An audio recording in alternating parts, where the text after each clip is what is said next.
association, I welcome everybody of this talk by Sri M.P. Pandit. Actually, I'm using the word Sri rather than Mr.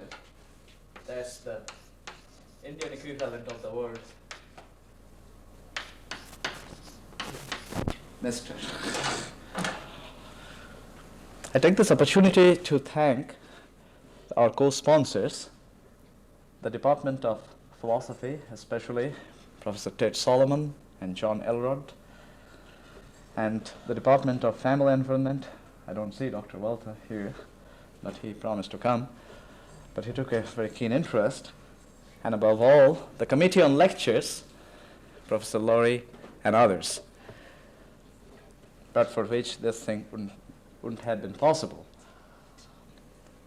And last but not the least is Dr. Manjit Misra, who has taken care of our distinguished speaker. He went to the airport to receive him. He's going to the airport again on Sunday to drop him. He's taking care of our speaker from Thursday through Sunday. Manjit. Now I can see Dr. Welter.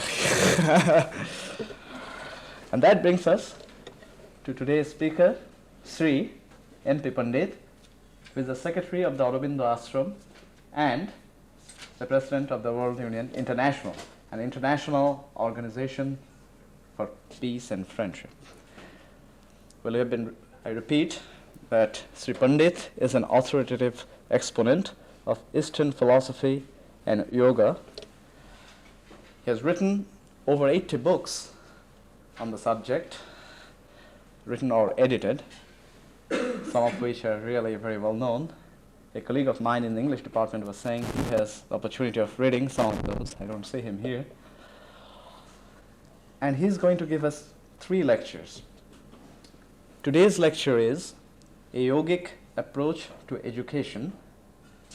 Tomorrow, he's going to talk at the same time on the subject art of living, and on Saturday, art of dying, both at the same time, that is 8 o'clock, but the room will be changed. It is 1 Carver. So those of you who feel interested are always welcome to attend. In addition, we'll have an informal get-together on Saturday at 1:30, between 1:30 and 4, at the house of Dr. Misra, Dr. Manjit Misra, whom I mentioned earlier.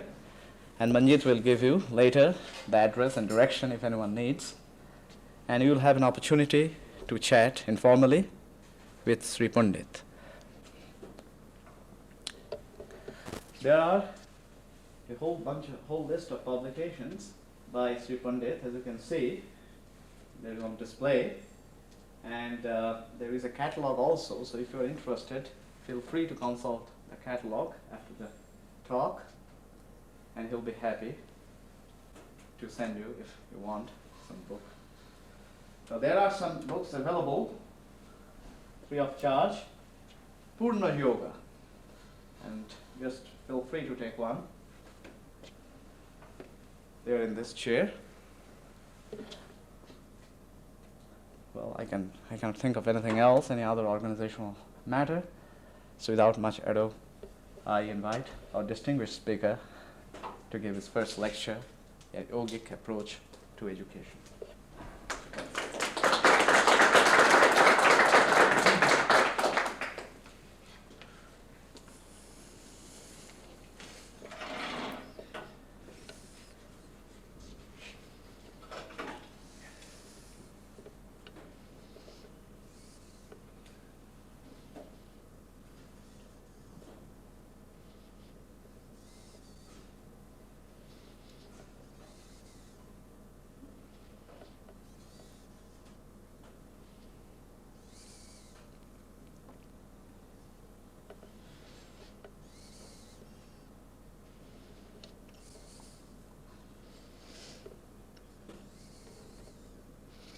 The phrasing of the theme this evening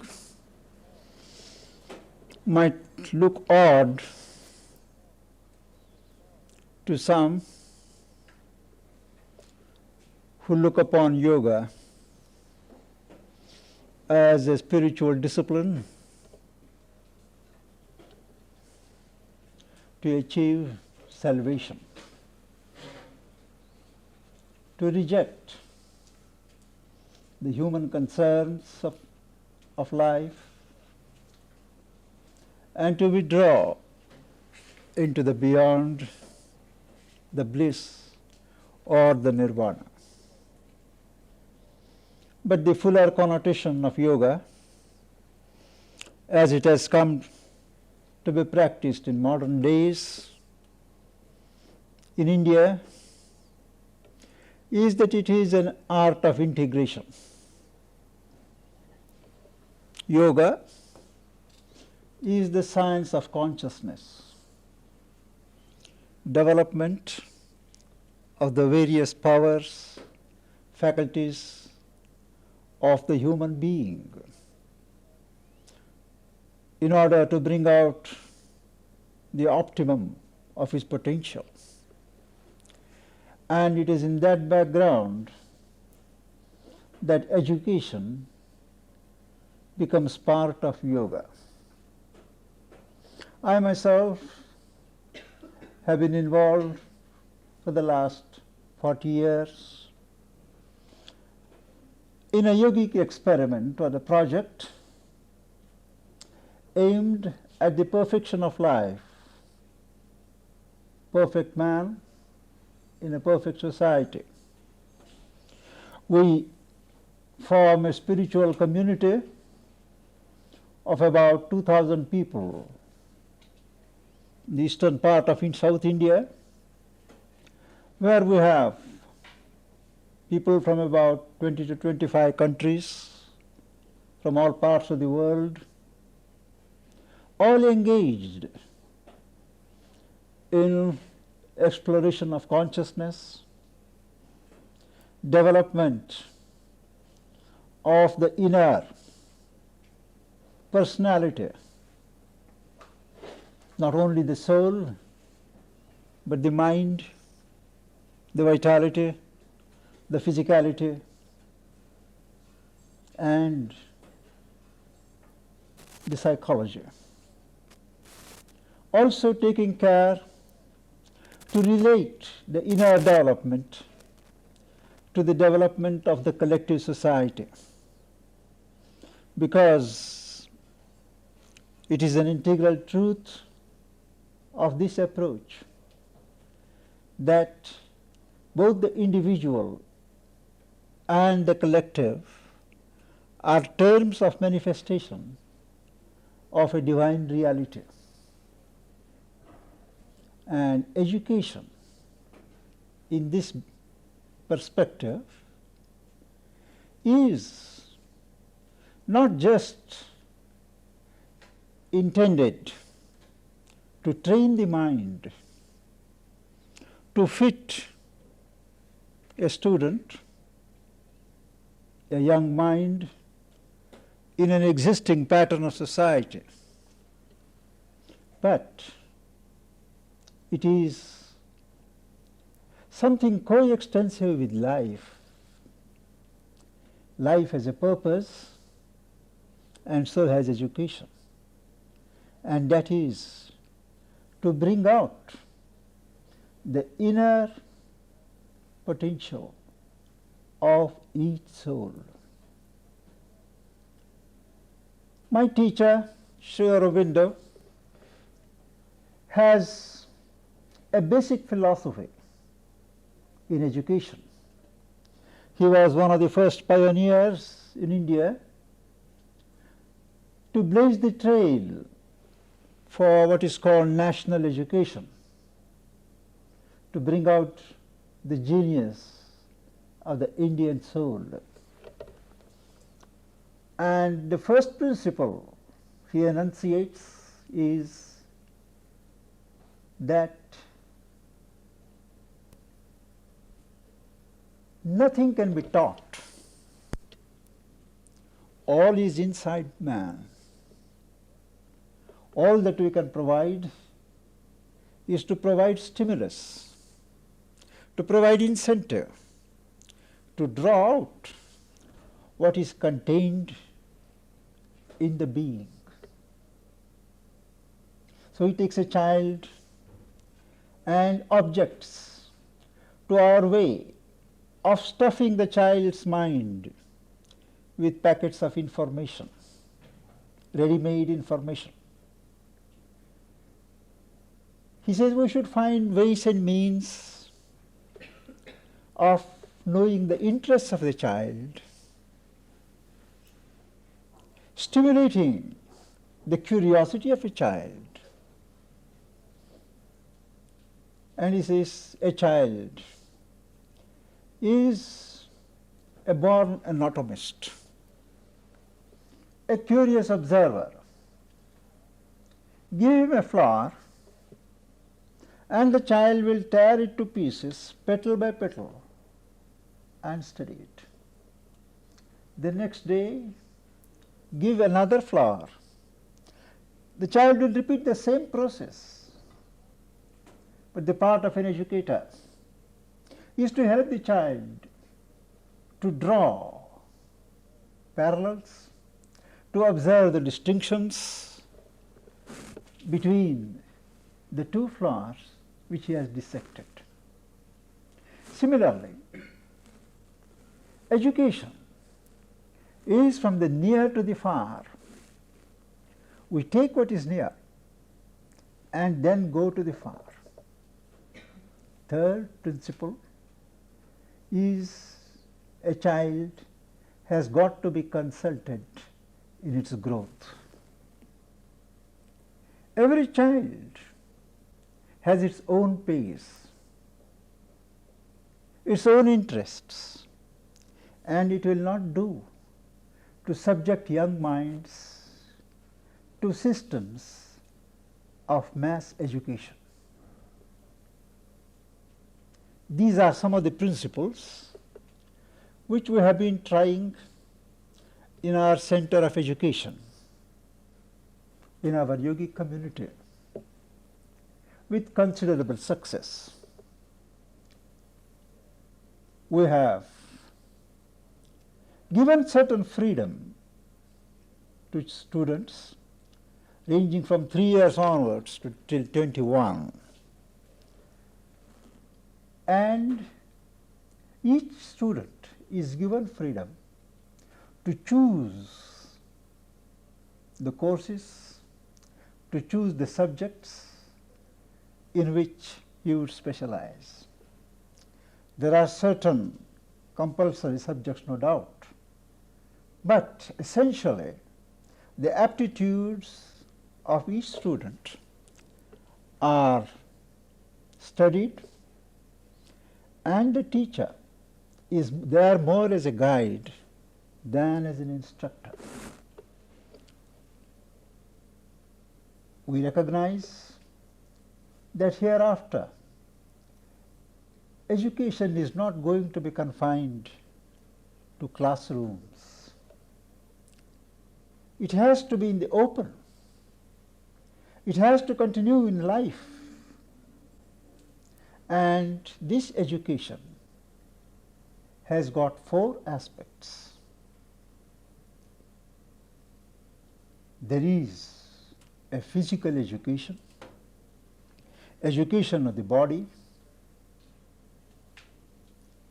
aimed at awakening the consciousness that is ingrained in the body, physical body.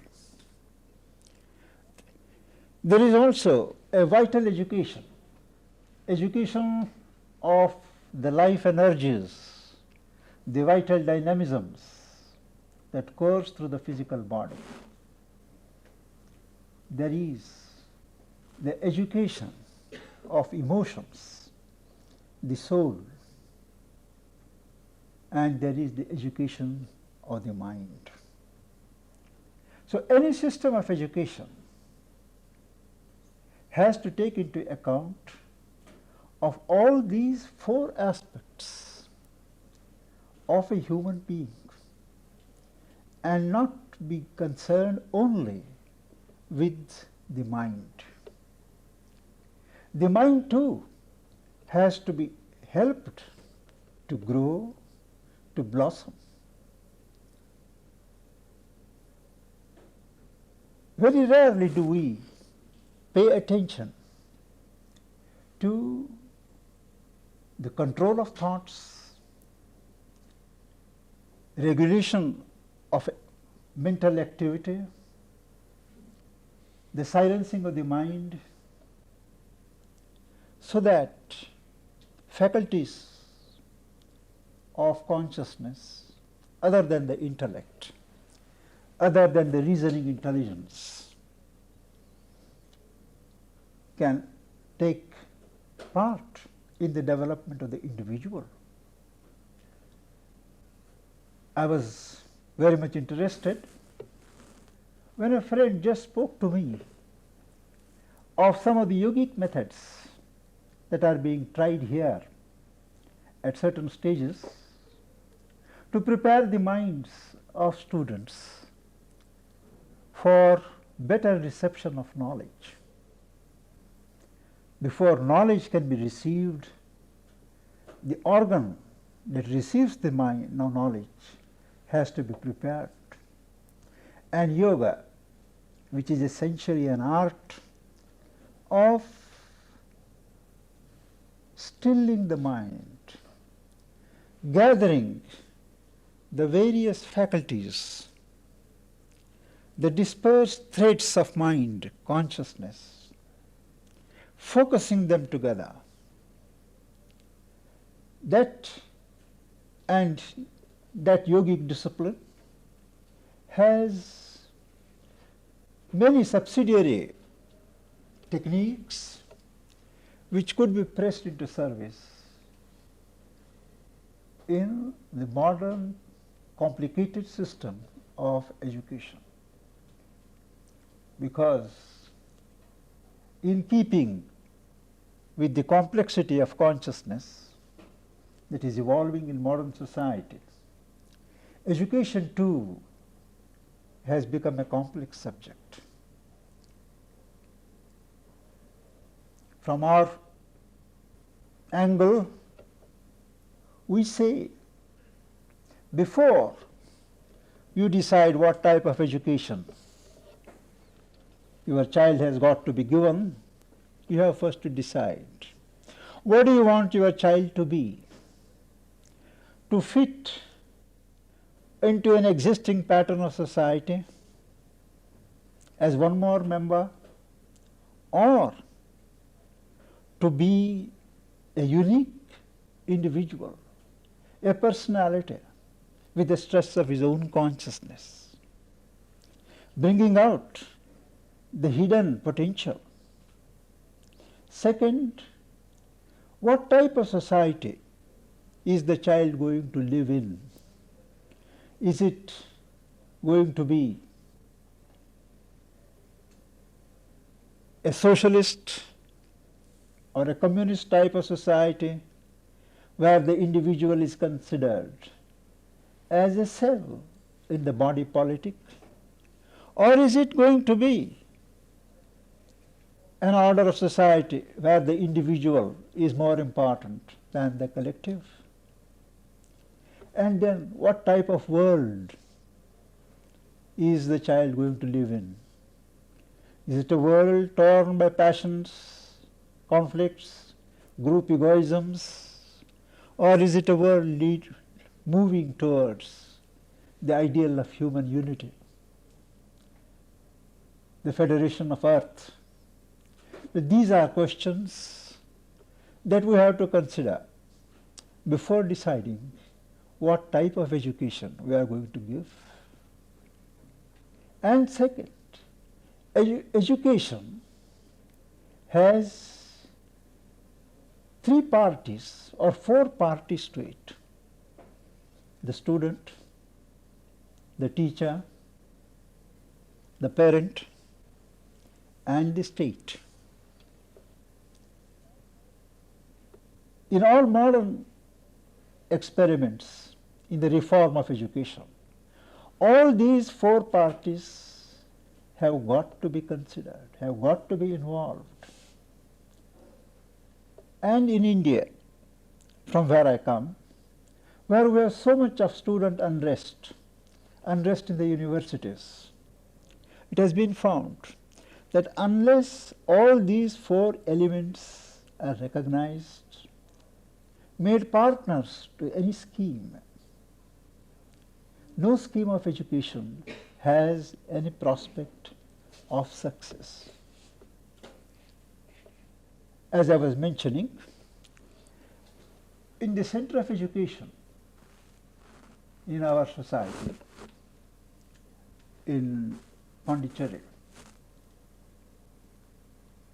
we have what is called the free progress system at the earlier levels of education, where children are made to learn through play.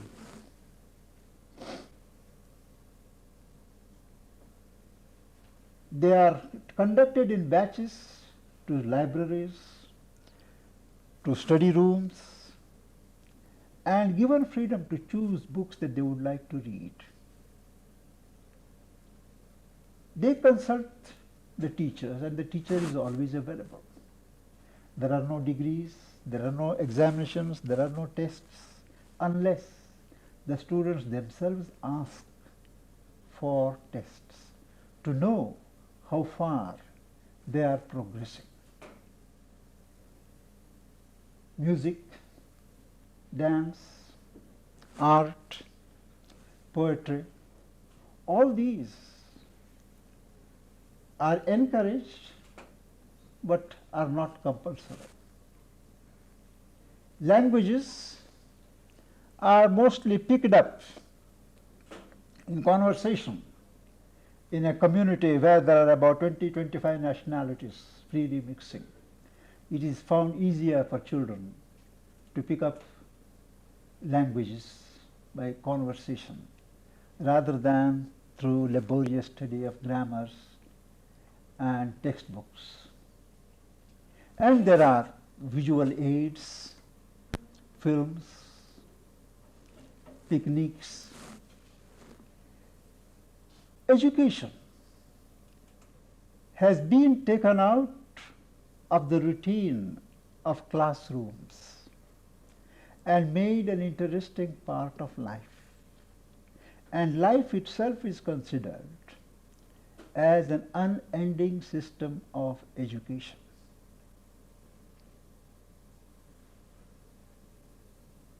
We have been told that though these principles are interesting, it is very difficult to apply them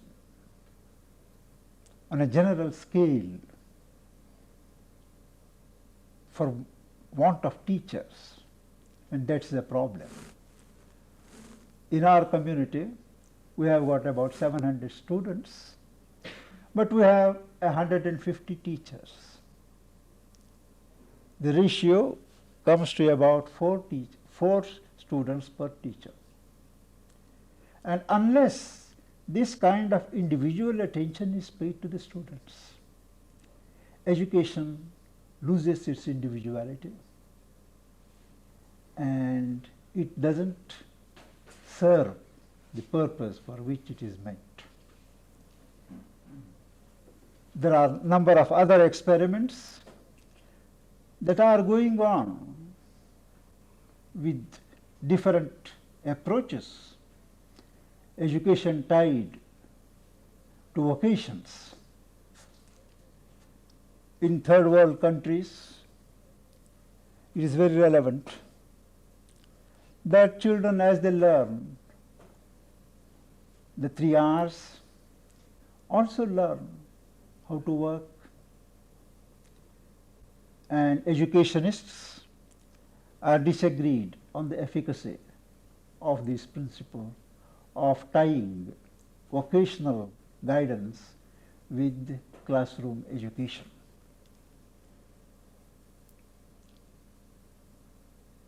The stress of the yogic approach is to recognize the fourfold personality of each child and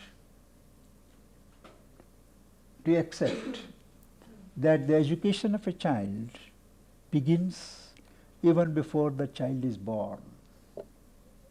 It is a prenatal education. The moment a child is conceived, it has been found extremely important to see that the mother of the prospective child has to preserve a certain poise of harmony, of peace, and accustom her mind to thinking, aspiring in the ways of the noble, courageous, the heroic. Experiments have been made, particularly in Europe, where prospective mothers have kept certain portraits of great artists, great musicians, and prayed to God that they may have children of that type. And it has been found that in many cases the prayers have been answered and the children did have those features and were gifted in the directions in which they were desired. So, an evocation on the part of the mother from the divine, from God, for a particular type of souls to be born is a part of prenatal education. And after the child is born, to treat the child as a trust, to observe the physical body, the habits, correct if there are any wrong defects in postures,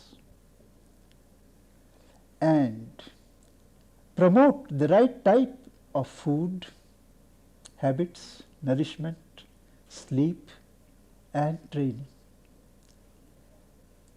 Each child gets as much energy from nature as it spends.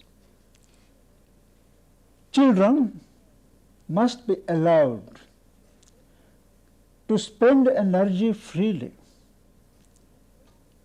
They must also be encouraged to recover their spent energies in sleep. A good balance has to be maintained between sleep and activity.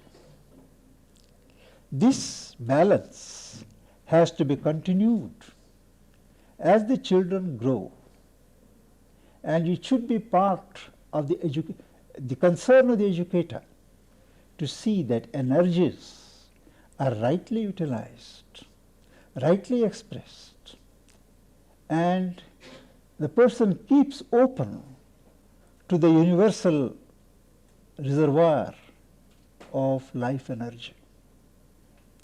The right type of food, right habits of sleep are very important. These are not to be left to parents, but to be taken as part of system of education. Yoga, inasmuch as it concerns itself with the health of the body, the prana is the vital dynamism and the emotions, insists that education also concerns itself with these diverse aspects of education. These are some of the thoughts that I thought of sharing with friends here who are interested in education, and I would be happy to answer questions or enter into dialogues.